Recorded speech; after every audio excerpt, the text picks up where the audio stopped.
All right, everybody. The victory horns sound, and they sound for Anthony Fluffy Hernandez. The buzz flying around Anthony Hernandez after this performance. Unbelievable. I don't know if I've seen anything quite like it this year. I mean, Ilia Topuria obviously got a lot of buzz after knocking out Charles Oliveira, but just the MMA community buzzing, seeing fellow fighters, seeing the post-show on ESPN Plus, hearing Chris Weidman say what he's been saying about Anthony Hernandez. Dean Thomas called that the best middleweight performance in 3 years. And it's kind of hard to argue with what Anthony Hernandez did to Roman Dolidze tonight. Just straight up embarrassed the man before giving him the bouncer choke in round 4. What a performance from Anthony Hernandez in a night where a little bit sloggier than UFC Vegas 108, but ends in a bang. And so let's talk about it as we get ready for UFC 319. The timing for this performance from Fluffy could not have been any better. I'm Mike Hecken, joining us to react to another Apex the Apex event, the one and only Jed Meshew. Jed, how we doing?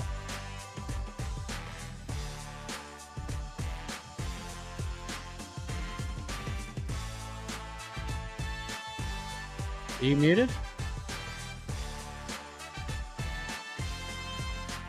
I am muted. Hey, everybody. That was a card. The main event was pretty rad. Hey, Casey, is Mike the one who's... We're doing great. It's not even late. It's 10:40 on the East Coast, and we just watched Fluffy beat the shit out of some dude. So, I don't know. Let's get into it. Yeah, it was an ass whooping, Jed. I mean, what else could we say? I saw a lot on Twitter that Roman Dolidze was going to be sort of the darling underdog of the week. There's no world where Fluffy Hernandez should have been this big of a favorite against Roman Dolidze. You took him confidently as your climb. You felt that Fluffy Hernandez would win this fight and do so decisively. As somebody who believed that it would be a decisive win, did you expect that kind of a performance where he just humiliated a top 10 fighter like that? Honestly, yeah. It's like pretty close to exact. That's like pretty close to exactly what I thought was going to happen. This fight seemed so obvious. Like, I was astonished that he was only a minus 350 favorite. It's like I slacked y'all early in the week when I saw the line. I was like, I thought he'd be like minus 600. He's gonna put belt to ass here. Like, this is not gonna be competitive. There's like, I mean, one, I know that Dominic Cruz was like purporting that Roman Dolidze is like a great defensive wrestler, but like statistically, he's actually an atrocious one. And not that like even he did a lot of defensive wrestling in there. He just sort of fell over because the other thing about Roman Dolidze is like he has historically not been the best cardioed fighter. And so like that was a big like part of the Vettori. Look at him. He managed to go 5 rounds because he was able to control his cardio. Yeah, against a faded Marvin Vettori who is not Fluffy goddamn Hernandez. You're not going to get to fight a slow, methodical pace against Fluffy. And like, I was live blogging it, and within 2 minutes, it's like, this fight is over. Like, it's done. I know Fluffy hasn't gotten the takedowns yet, but like, he's giving ground constantly, and it's just, this is curtains. I wasn't 100% certain whether Fluffy would get a stoppage just because Dolidze is a good grappler and has never been stopped before. But, you know, the old adage, fatigue makes cowards of us all. And, like, that's just, he just put it on his ass, man. Like, Roman Dolidze is a perfectly fine, you know, top 15 guy. Fluffy Hernandez is a dude who's probably fighting for a belt one day. And, like... just this was a horrific style matchup and a great showcase for Fluffy to, you know, kind of come out here and do the thing, because I know that there are circumstances, right, for him. He even mentioned in the post fight, but the Brendan Allen, like, this was supposed to be the Brendan Allen fight for him, basically, of, hey, you're on a big long win streak. Here's a guy who's got a W over you, you know, set the tone. You've got good position on this Seattle card in front of a crowd. Come out here and send a message that you are, you know, right in the mix. And then sort of a stinker because he had broken ribs and sometimes it happens. No broken ribs here. Main event set, like, sent a message. He's one fight away now from fighting for the belt. It's just who that fight's going to be. And look, I know who I want this fight to be against. I think you have to. I I think you have to do RDR. I think you have to because look, RDR got a nice win over Robert Whittaker. It's a fine win, but if you're comparing the buzz that RDR got to what Anthony Hernandez is getting right now, I mean, it's on two different planets right now. Anthony Hernandez is so much more over than RDR was beating Robert Whittaker. It's not even close. And like, I know, especially for you, your dream matchup is so close, right? RDR versus DDP is right there. We literally could be in a perfect world 7 nights away from that fight being a real thing that we can put together. It's right there. But at this point, like Anthony Hernandez versus Reinier de Ritter might be just so crazy. And it's almost like an appetizer for DDP. And I just don't know who else either guy should be fighting right now, unless it is far and away, without question, RDR is the number one contender. Because I just don't know if you can make that claim right now. I don't think it's obvious that he's the guy that should be fighting the winner next week, especially when you have Kaio and Nasruddin Imavov, who deserve that shot probably more than both of these two guys, if we're being honest. Who does Fluffy fight next, Jed? Do we just roll him in there with Robert Whittaker for him to dust up a former champion? Like, how are we doing this? I think he probably does fight RDR next. I don't think that's locked in. Like in a normal timeline, 100%. Like that fight makes all the sense in the world from a timeline matchup, from a where they sit in the sort of hierarchy of contenders matchup. Like in a normal lifetime, if we lived in a meritocracy and where the UFC made decisions strictly about things that make sense and are deserved, RDR would fight Fluffy. The winner of Nasruddin versus Carvalho would take on the winner of Dricus du Plessis versus Khamzat Chimaev next weekend. And the winner of RDR Fluffy would be cage side for that title fight because they got next. Like it would be a to B to C progression.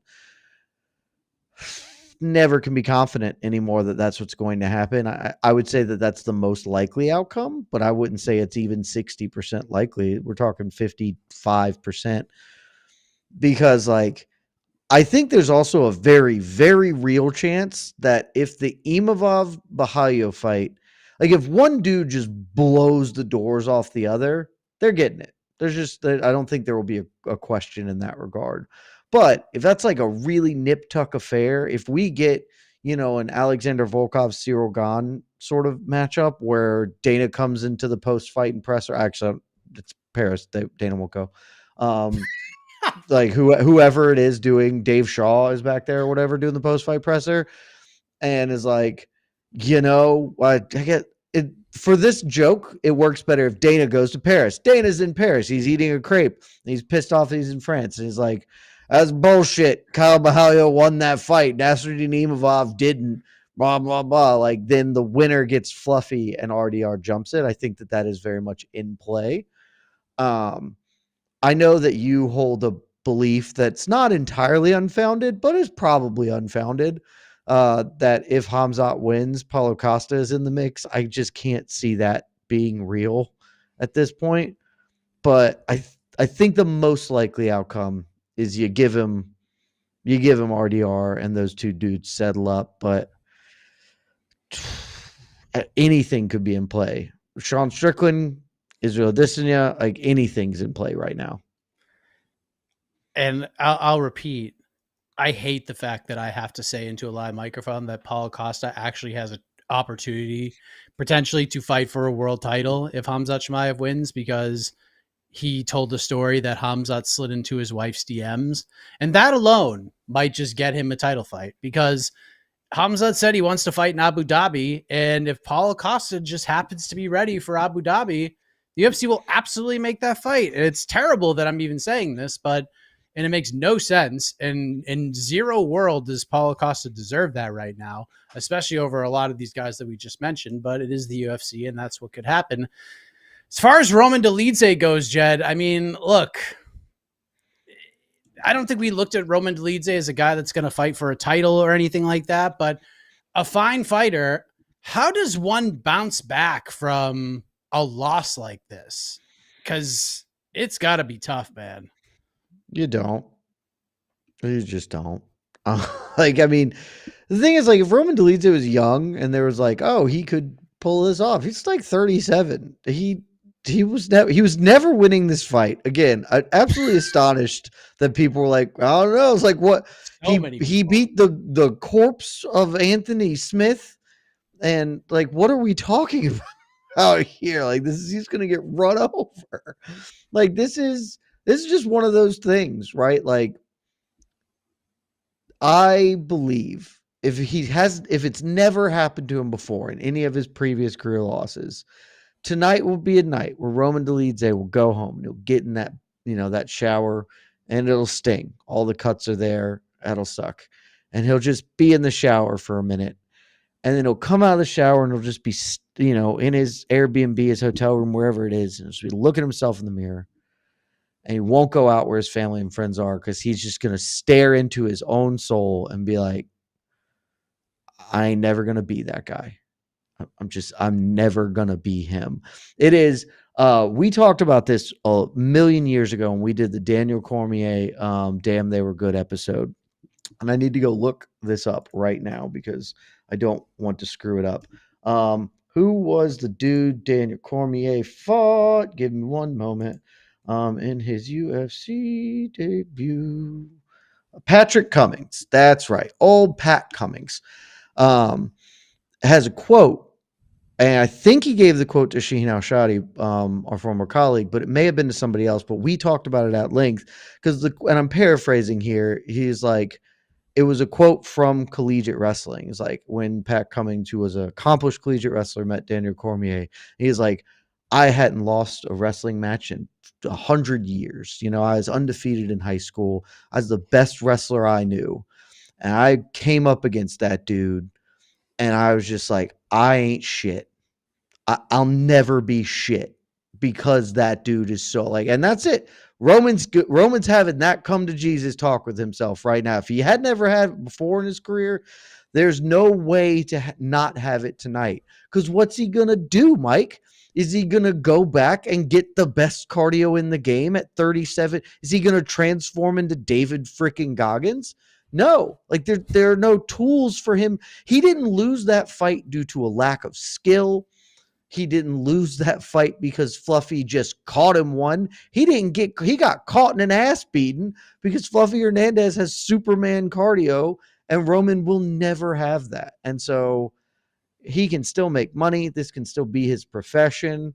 But if whatever title aspirations he had, he would have to be fully delusional to have them at this point in time. And so I don't know how maybe he looks at it as like, I've had a good enough run. That'll be the end. Or maybe he'll just keep fighting because it's the best way to provide for his family. But I mean, his career is over in the terms of like being a super relevant middleweight.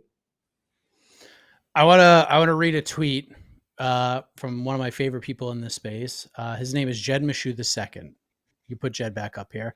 38 minutes ago, and I want you to elaborate on this a little bit. Quote, it will never, ever happen, but Nixick should stop this fight.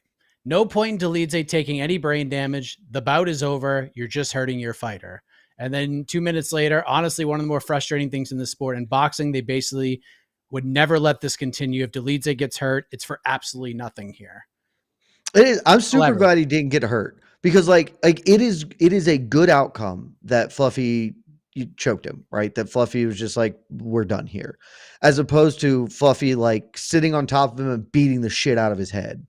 Like that's a good outcome. But like it was, we had this talk very recently.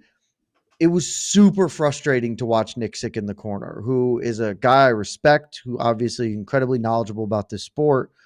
But the corner after the third round, the fight is over. The fight was over after the second round, like realistically, but no rational or even like partially rational human being could look at Roman Dolidze after 3 rounds and be like, there's an avenue to success here. It is entirely delusional by almost any like metric that we would use to be like, you have a chance. And he came back to his corner, and he has the 1,000-yard stare because he's in the fucking torture rack. And Nixick is sitting there is like, all right, so look, he's coaching like this is he's in a competitive fight. He's like, you've got to get a finish. You need to be the one backing him up. Buddy, if he was going to do that, he would have done that. He can't. You have to know that. I can see this at home. There's no world that you, who knows so much more about fist fighting than I do, can't look at this dude and be like, it's done. He gave it his best effort and it wasn't good enough tonight.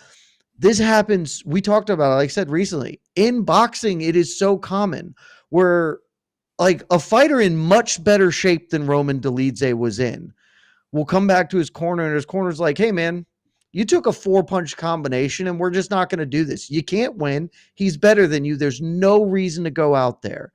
And at the first tweet was in between rounds 3 and 4. And then the first minute of round 4, when Fluffy literally walked forward and tipped him over like a drunken like high schooler at prom, just like boop, and Dolidze just sort of fell. It was like, what? Why?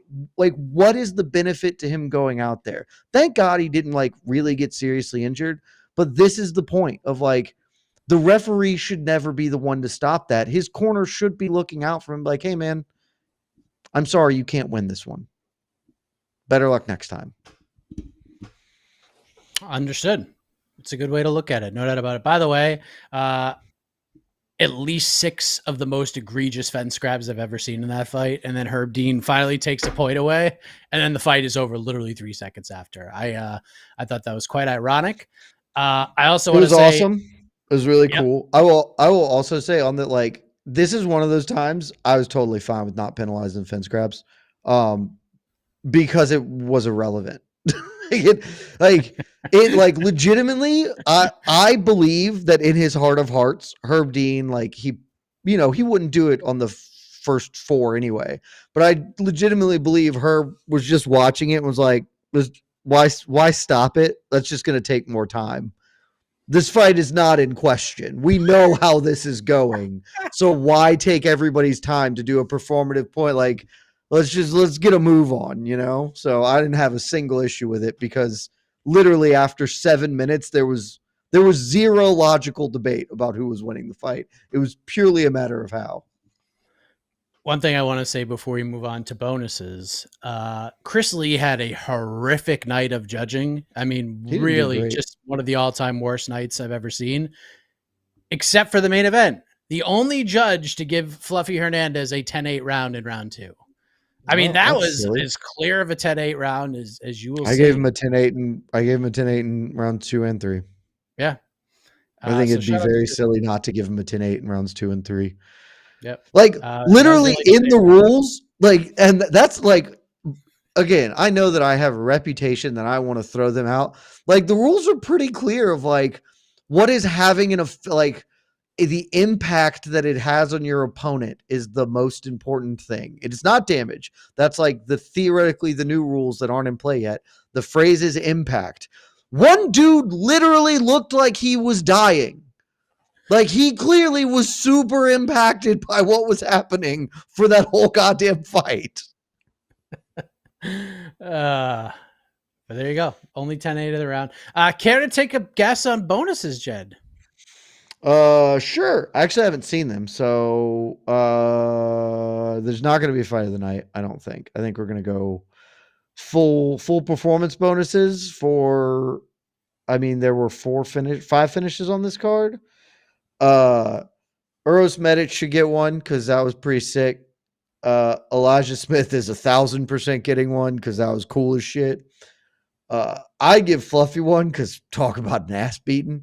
And then, I mean, I'm sorry for you, Jocelyn Edwards, but CLD gets the other one because spinning shit. First one goes to Fluffy Hernandez. I mean, how could you not? I would give him one. Very okay with that. Elijah Smith, of course. 100%. Christian Leroy Duncan, when you do a spinning knockout, Usually going to Yeah, get one. finish it, baby. The fourth goes to not Eurosmedic.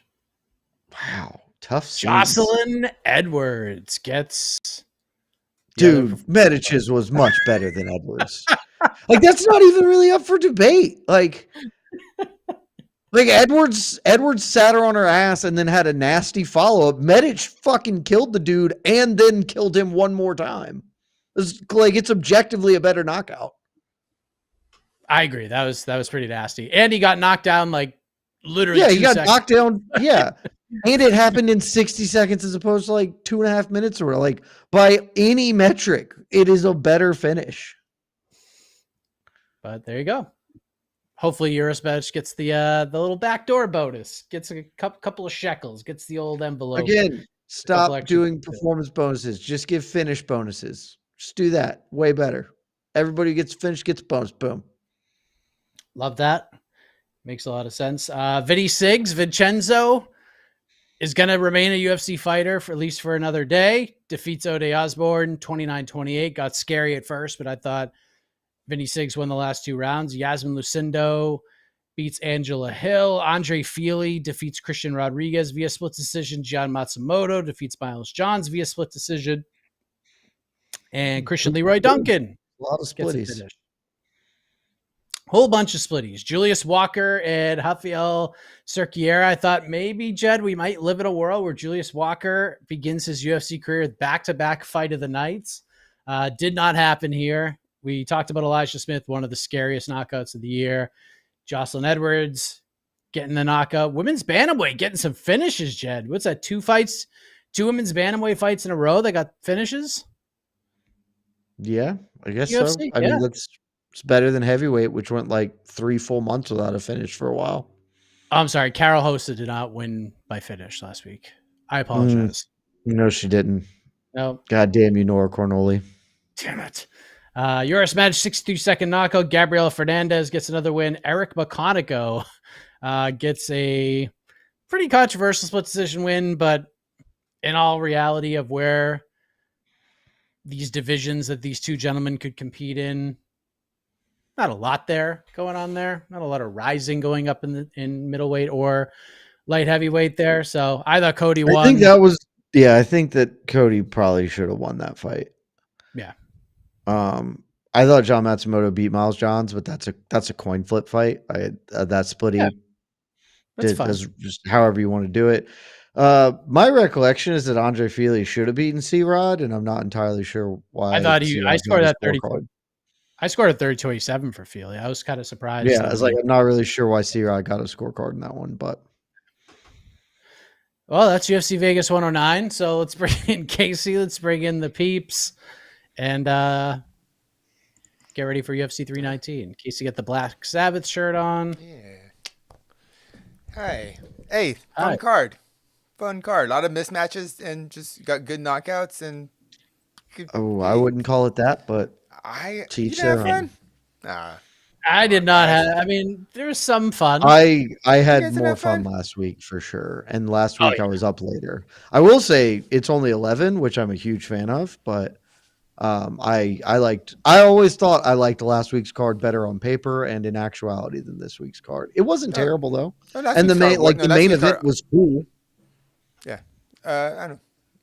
Well, look at me. I'm just being overly positive. No, the early prelims were pretty fun, and then the mid prelims, which I kind of thought would drag it down, sort of dragged it down, and then we finished well. Yeah, I like that. The problem is the Apex is just soulless. It was way quieter tonight than it was last week. There was like nobody in there. It felt like a COVID card. And on top of that, the PFL pacing that the UFC likes to suddenly do now drives me insane. It drives me nuts. Golly, man. It's like 30 minutes between fights. It's wild. And can I say something about the Apex that I've come all the way full circle on this? Not about the Apex, but about the wonderful Joe Martinez. For the longest time, it was my biggest pet peeve in this sport that he would say, Vegas makes some noise if you are ready to the Apex crowd. It tickled me pink. this time because there were like 6 people there, and he's so committed to the bit, and it's like there you can't hear him. There are 5 people. Like, what? Why are we doing this, Joe? I'm all the way back around. Keep doing it. It's funny as hell. Yes. All right. What are the peeps talking about, Casey? All right. We got some super chats first. Super $9.99 super chat from KO3K.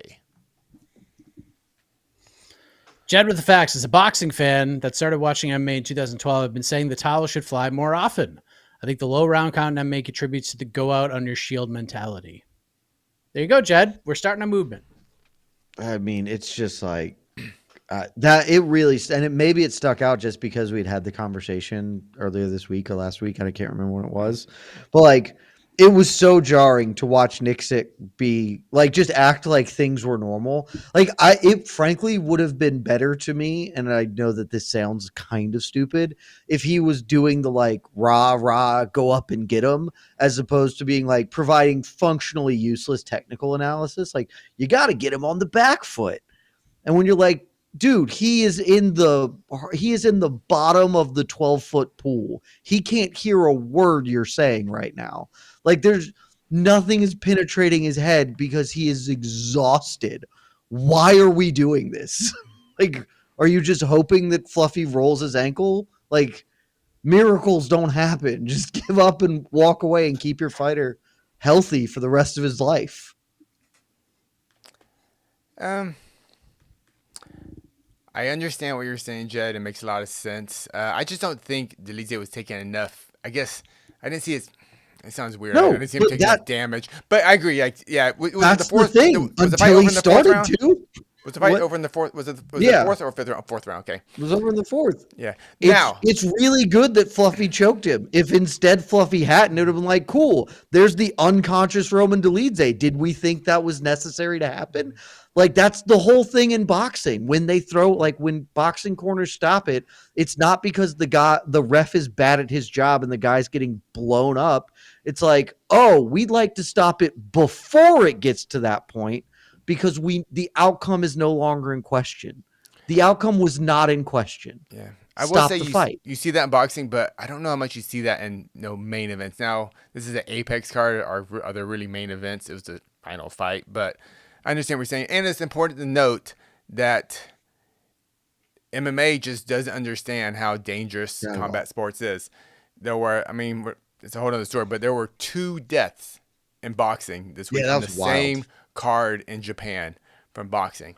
So just a reminder that, yeah, this is very dangerous. I know it's kind of fun. It's like, oh, like, look at them, they're brawling and stuff, but like, there's serious dangers in there. So I think everything you say makes sense, Jed. Now, I wonder what the actual career ramifications were. Like, how would like Dana react to that? Because that would be unprecedented. Like, a kind of corner throwing in a towel like that for a fight like this. Now, it's completely justified, but somebody has to do it first, and maybe tonight was the night. But the other part of it, and that which I haven't mentioned, is just like I some of this is also a carryover for me from boxing, but it's like, what was Dolidze's offense?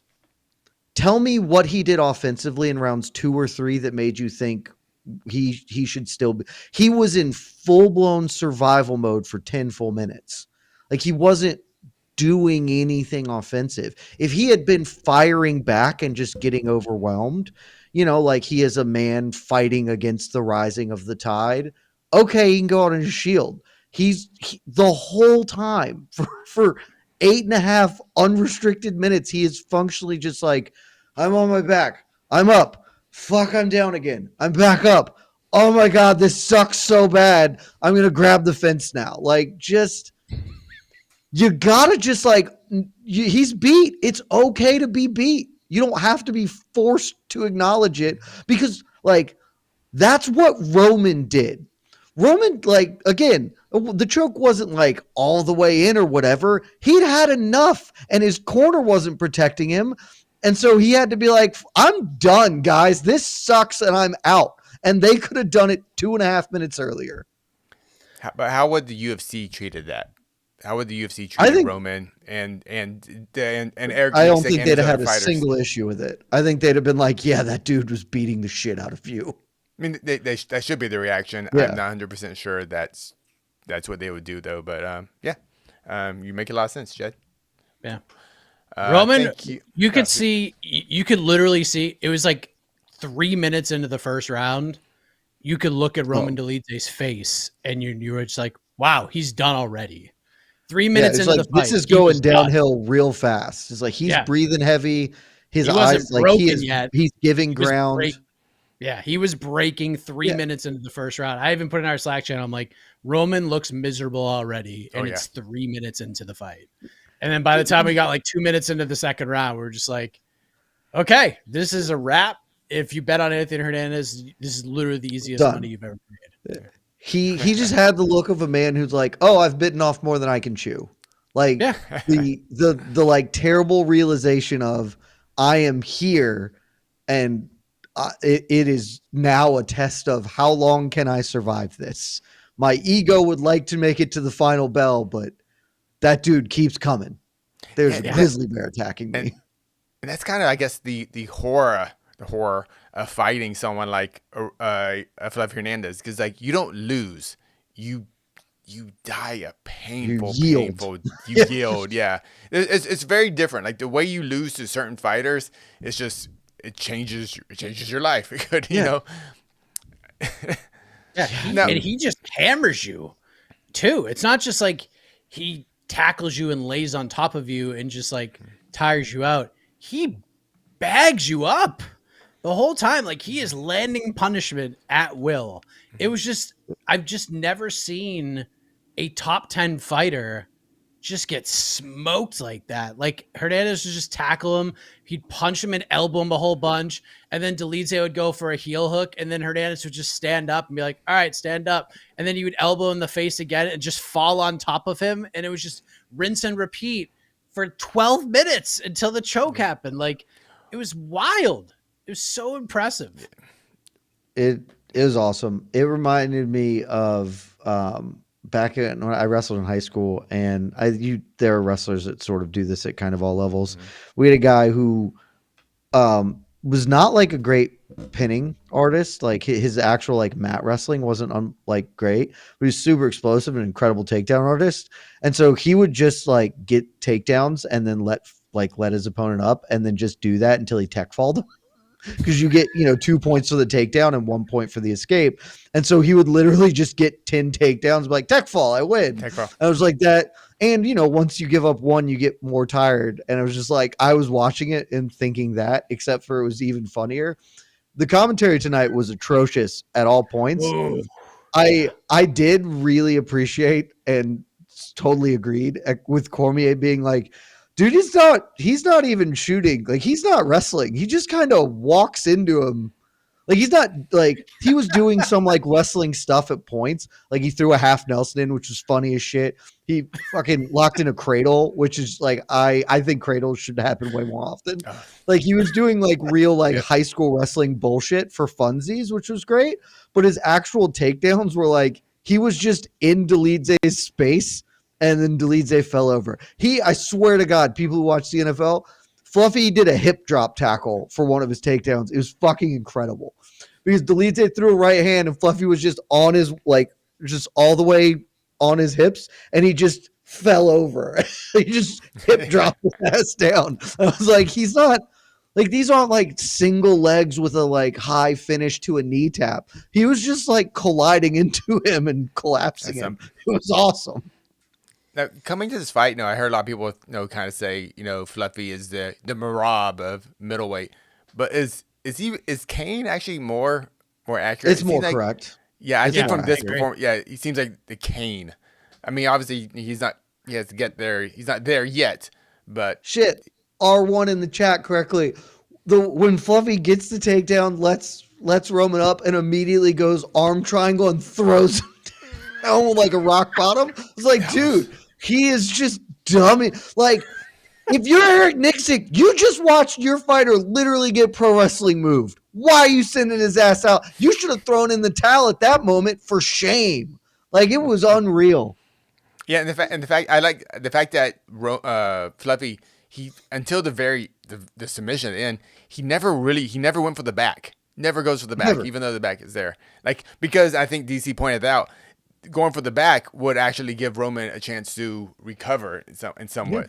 He just rides that leg. It's Keep working. just Oh, you want to go to your brutal. back? Stand up. We'll do it again. He goes for the back after like a ghillie attempt, and if the ghillie gets broken, he just slips to the back. He does that every single time. Like that's it, but that's the only time he'll take your back. Yeah. It's just like if a ghillie attempt is just not there, or if you just happen to fall into a bouncer choke. It was just, oh my god!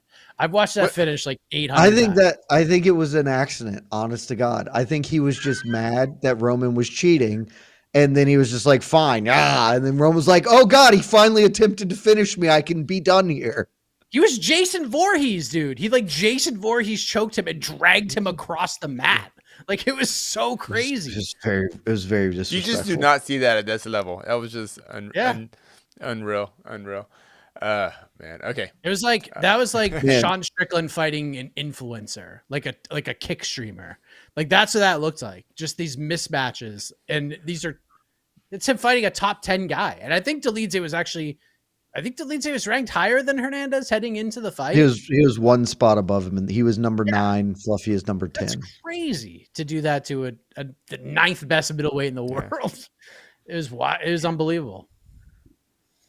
Buddy, if I'm starting MMA right now, I'm not learning how to fight. I'm just learning how to have a 30 beat per minute resting heart rate and just be a cardio monster. Like just like look like because that's it, you can learn that. You just gotta work really hard to get that one. You know, I mean, there's certain natural advantages, but like most people can become really good at cardio if they just try their ass off at it, and it's paying dividends for a whole shitload of fighters right now. Because you said you wrestle, Jed. You wrestled and stuff. Like you've been in those wrestling rooms when it's brutal. It's the worst place in the world. It's the worst place, but it's genuinely the worst place I've ever felt. Just this week, it was like it's been 100 degrees here, and we had wrestling, and Victor Henry was in there, and he was cradling us and just like beating the crap out of me.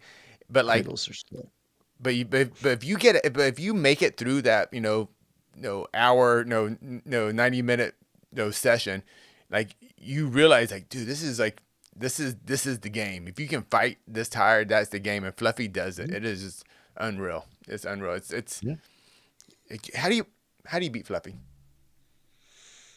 Knock him out. I mean, you got to hit him because he still like also does the like he doesn't have he has a fine chin, but his chin is not granite, but he believes it is. Like at times tonight, he was like egging Roman Dolidze on to hit him, and it obviously was never going to be an actual problem. But like, there are people that can be a problem with. So, I honestly, I wrote this week in a mailbag column, it was like, if DDP beats Hamzat, which I think he's going to do, who beats him? And I was like, I mean, Fluffy would be the pick, but I don't know that I'd pick Fluffy. But I would just be fascinated to see Fluffy, who actually doesn't get tired, and DDP, who clearly gets super tired, but just has tricked himself mentally to not believe in fatigue, which is the other way to go about it. It's an incredible, like he Jedi mind tricked himself to be like, I'm tired and I don't care,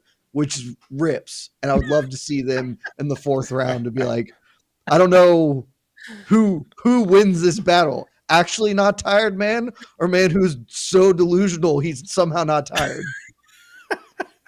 Because like that's what it is. Like very clearly, Dricus du Plessis his body is physically tired, and his mind is just like, nope.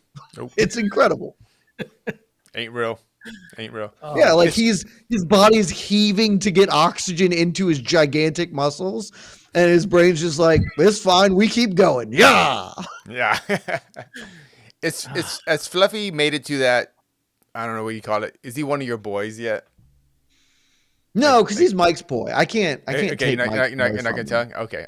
No, I mean Mike has had Fluffy. Mike's been Team Fluffy forever. I don't even know, but for a long time. I like to watch Fluffy fight.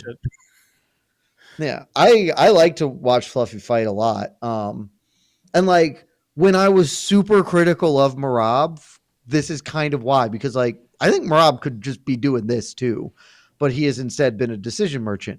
If the Sean O'Malley rematch is the start of Marab putting the hammer down, I'm in. That's pretty dope. We'll see how that ends up going. All righty. RS40.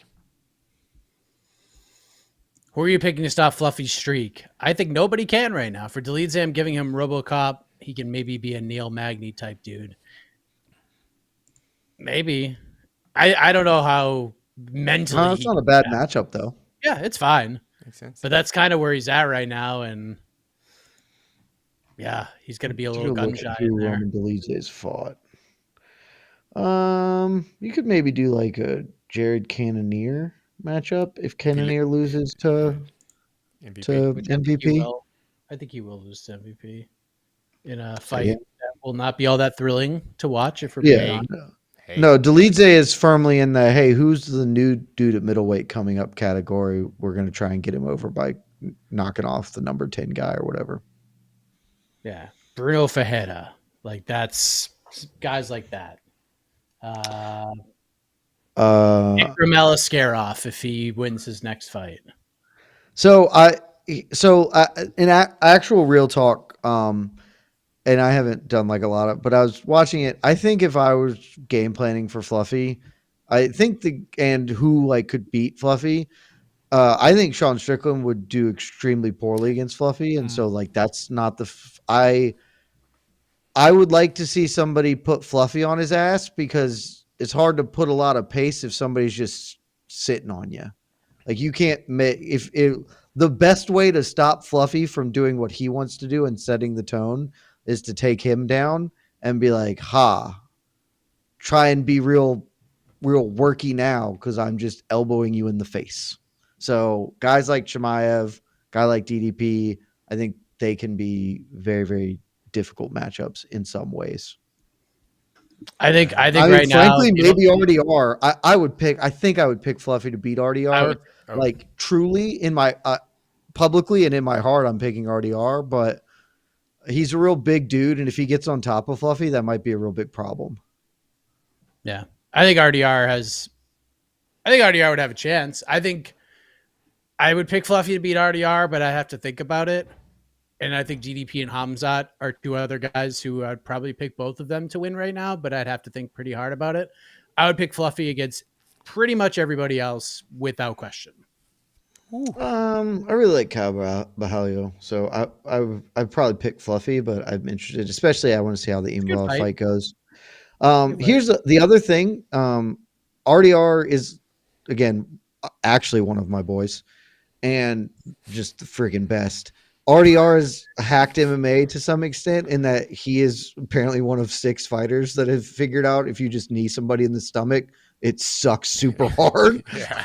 Like I don't know how nobody else has figured out. Like you don't have to knee him. Like you don't have to like wheel. If you just literally raise your knee into somebody's belly, it sucks. Like Robert Whitaker hated fighting RDR directly as a result of that.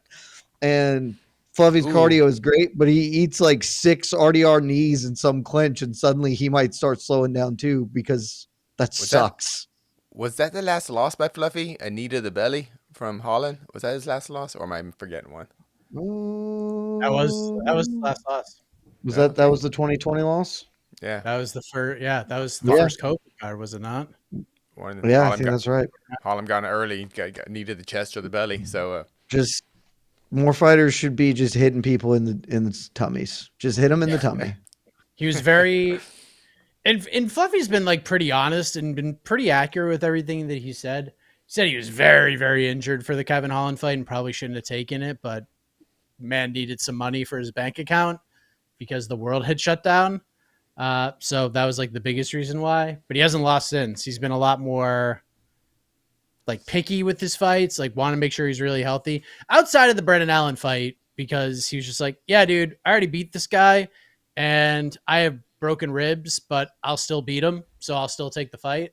I will literally just walk off the couch and beat Brendan Allen in a fist fight, and that's exactly what he did. wasn't thrilling, wasn't fun to watch, but he did it. So he's just savage, dude. But yeah, if I was game planning beating Fluffy, it would involve attack the shit. Because the thing, like, he's not actually like a great technical wrestler. Like, he really isn't. And like Dolidze stopped like the first two of them or whatever. It was the 27th. You know, just it is the way he puts pressure on. And so like Nixick is right. You should be the one coming forward. But literally every fighter should be the one coming forward.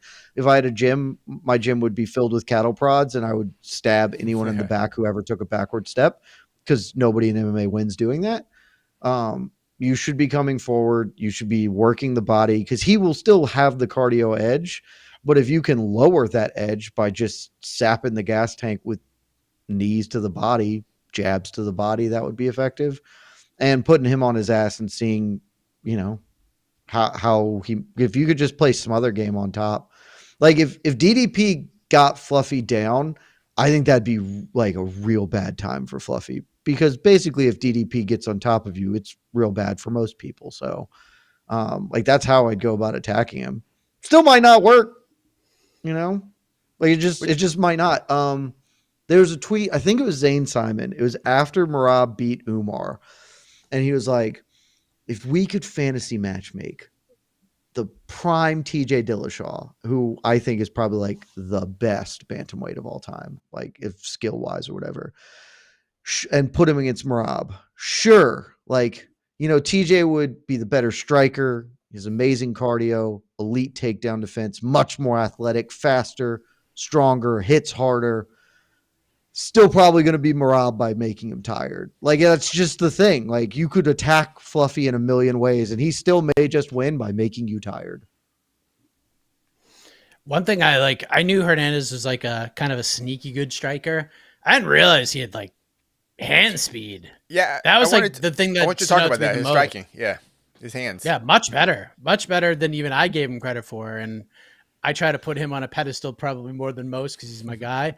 But I was blown away by the hand speed tonight. And I know Roman Dolidze isn't like super defensive, super athlete or super defensive guy, but he was quick, man. He was firing that shit out real fast, and Roman had no answers for any of it. So yeah, it's just snappy right hand.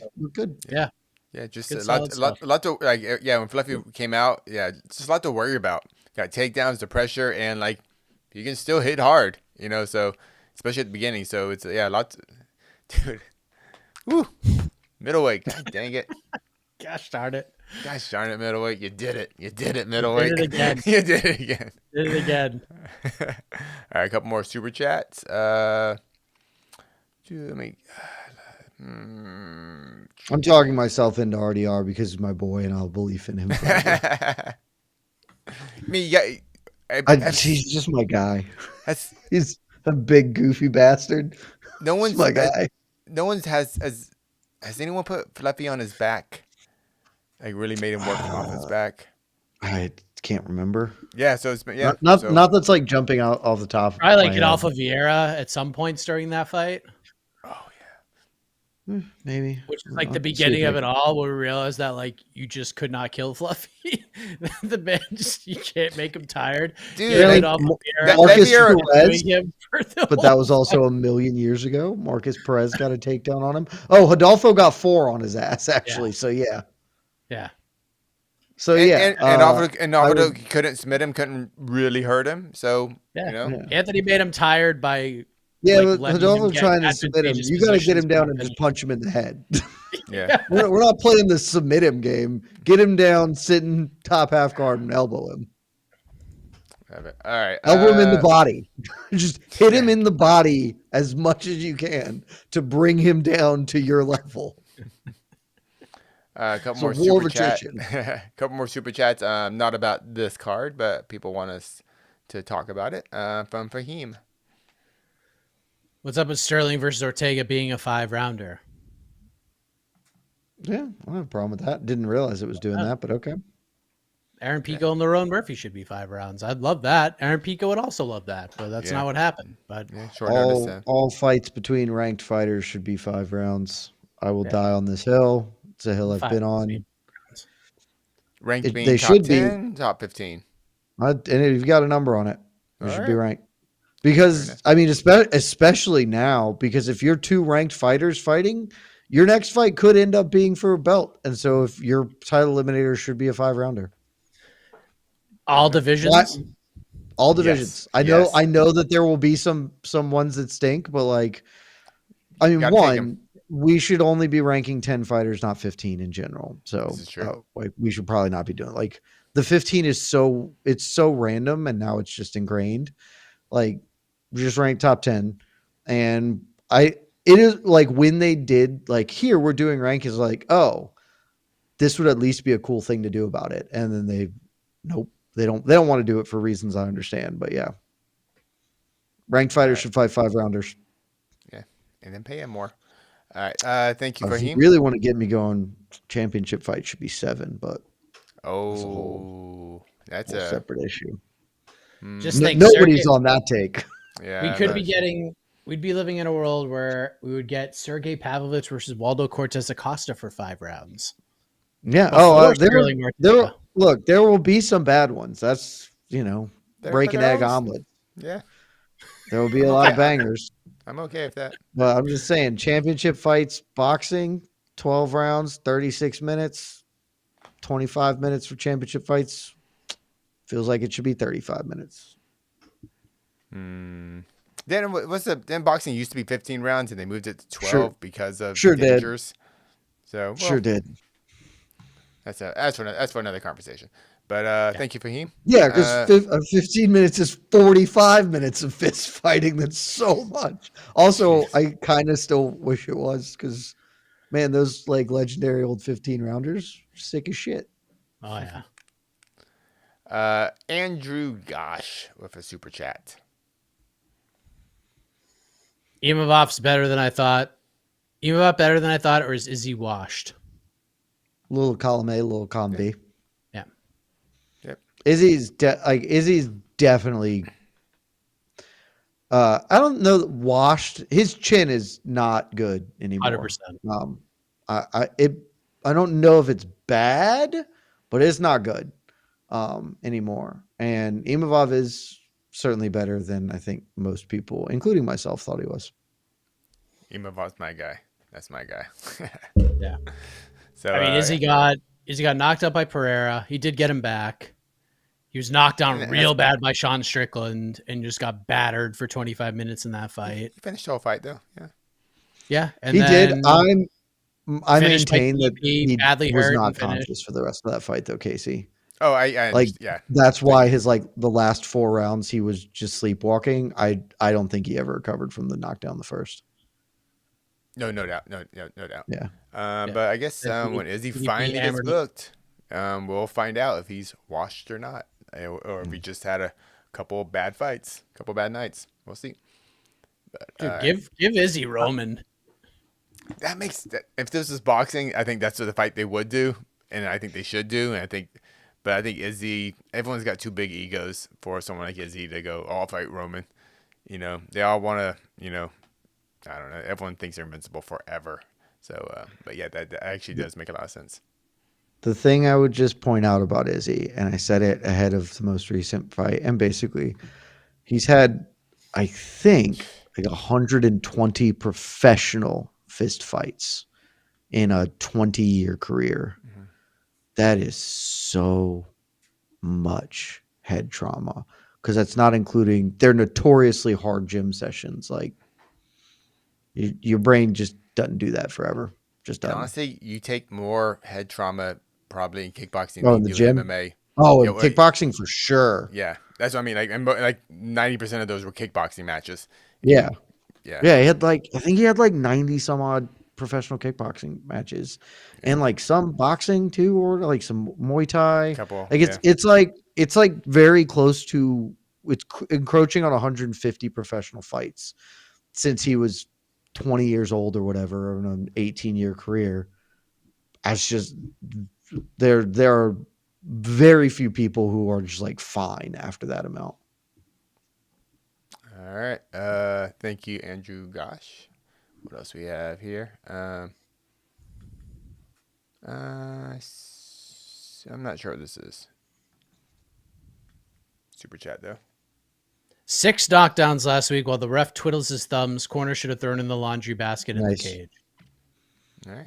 That's that was the fight that got us onto the whole. That was the old Stephen Wynn Muhammad Yahya fight. Yep. I muted all my socials on that because people were happy to chat about that.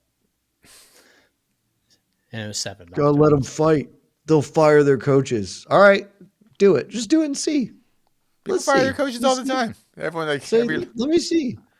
They'll fire their coach and then they go to another coach who also does it, and they'll be like, I'll go back to perhaps I am the wrong one. Or perhaps they'll just go, they'll be mad and they'll fire their coach tonight, and then the next morning their wife will be like, "You're not fucking firing Jimmy. He kept you alive. Yeah. Suck it up. Deal with it."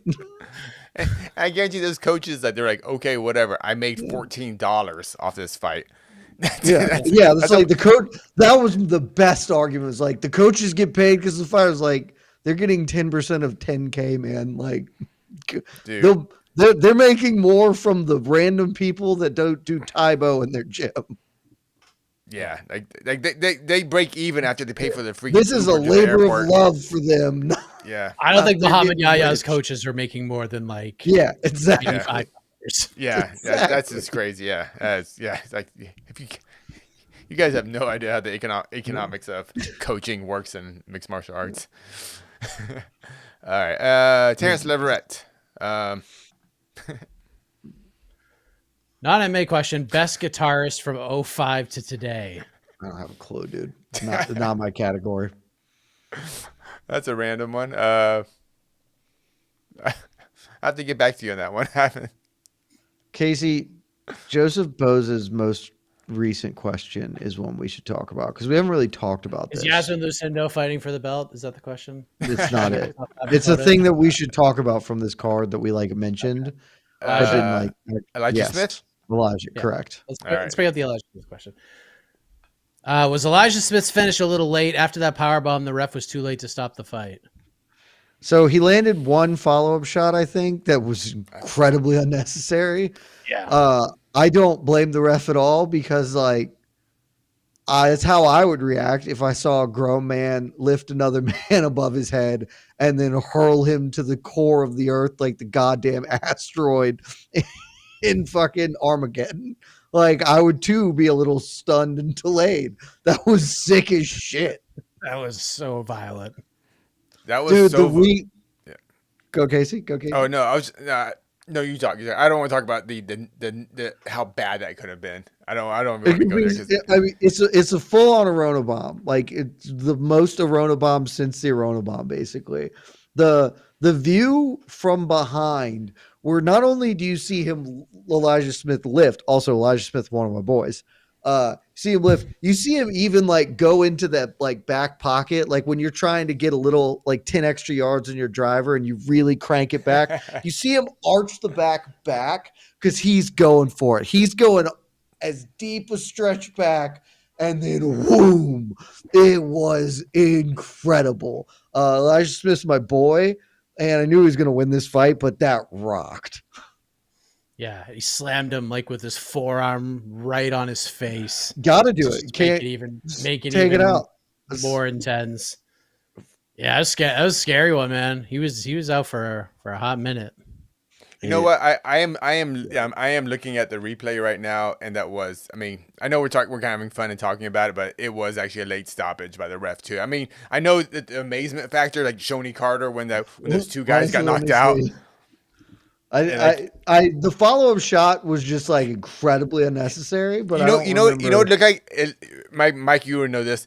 It was like when there's a big slam in pro wrestling, the ref sells it too. The ref sells it whoa. Yeah.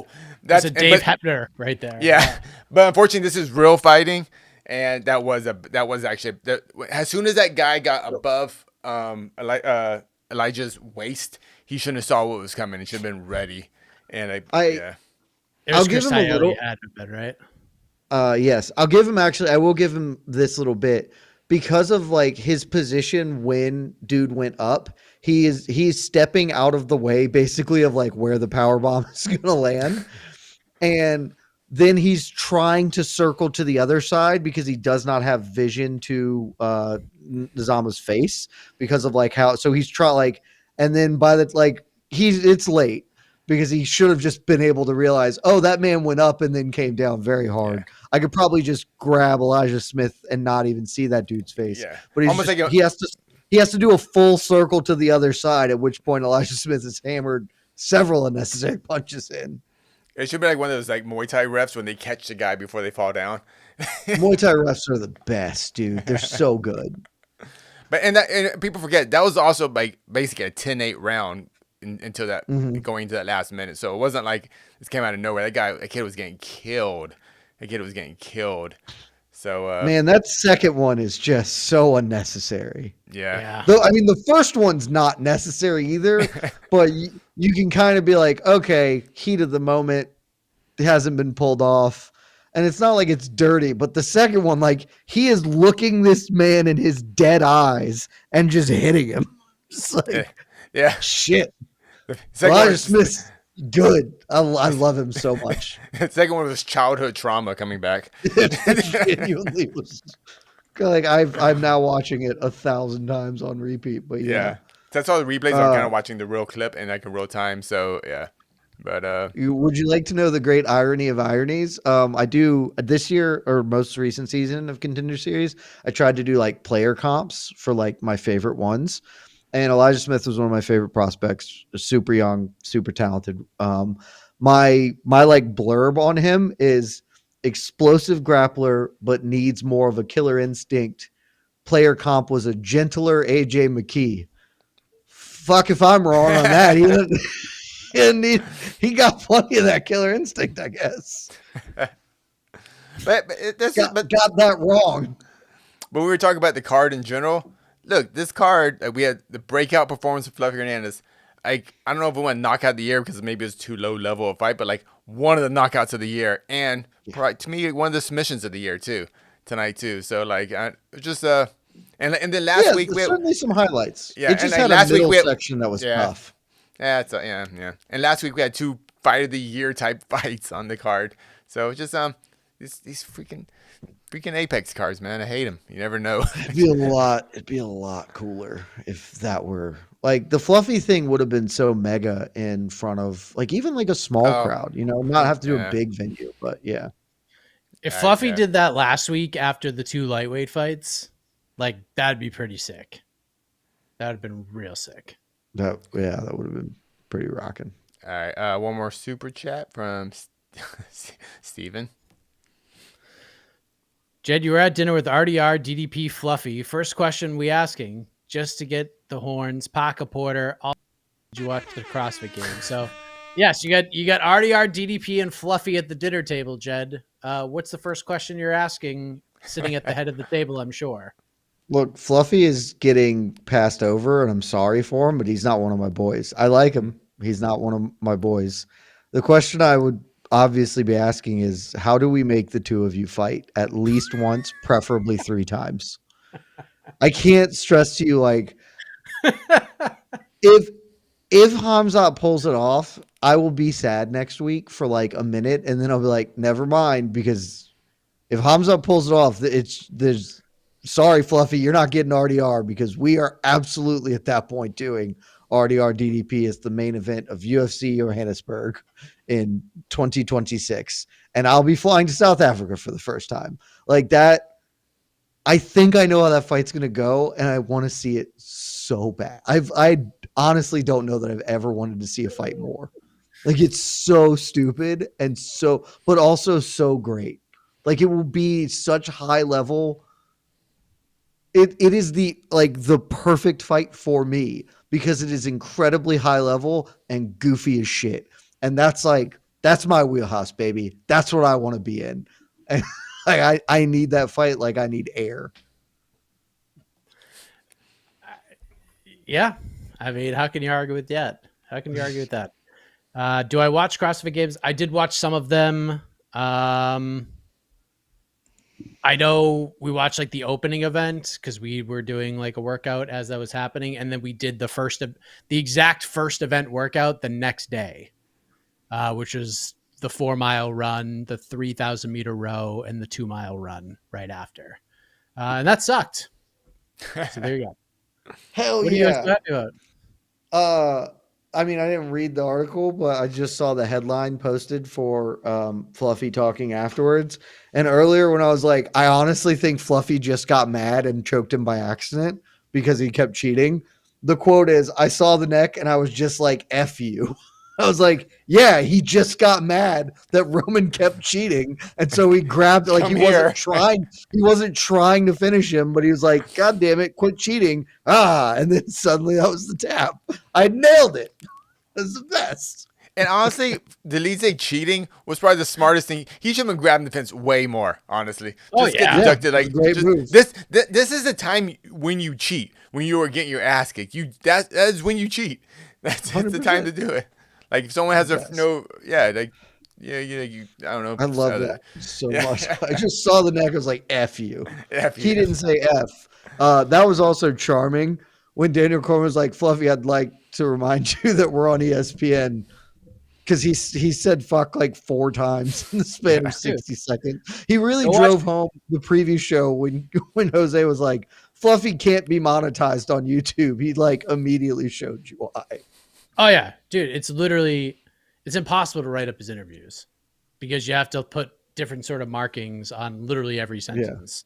Yeah. Every other sentence, there is an F word. It is pretty remarkable how much. I think the last time I transcribed him, I just copy pasted F and stars or whatever, so I could just plug it in. Like I could quick do it instead of having to punch it in. Smart. All right, and our last chat before we get out, super chat before we get out of here.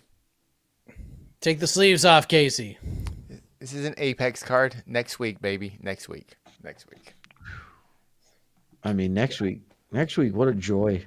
Casey's gonna have to wear sleeves on his legs next week because it's UFC 319. Like we're doing like the reverse of everything because we're finally getting Dricus du Plessis versus Khamzat Chimaev. It's happening. We're getting Aaron Pico making his wood. UFC debut against Lerone Murphy. Knock on wood.